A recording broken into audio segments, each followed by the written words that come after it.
ख़वातीन व हज़रात अस्सलामु अलैकुम। क्या आप जानते हैं कि पैनाडोल टैबलेट के क्या-क्या इस्तेमालात हैं? इसका सबसे पहला जो इस्तेमाल है वो होता है एनाल्जेसिक, मतलब ये पेन को ख़त्म करने के लिए इस्तेमाल किया जाता है।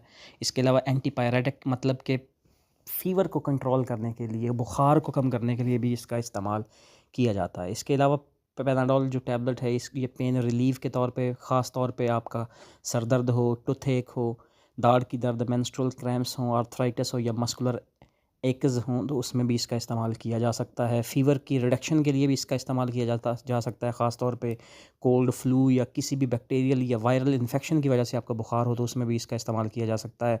इसके अलावा या कोल्ड या फ्लू की सिम्पटम्स हों, जैसे कि रनिंग नोज़ हो, स्नीज़िंग हो, सोर थ्रोट्स मौजूद हों, तो उसमें भी इसका इस्तेमाल किया जा सकता है। इसके अलावा पोस्ट वैक्सीनेशन फ़ीवर जो होता है, किसी भी वैक्सीनेशन के बाद जो एक बुखार हो रहा होता है लोगों को, तो उसमें भी इसका इस्तेमाल होता है। ये थे कुछ पैनाडोल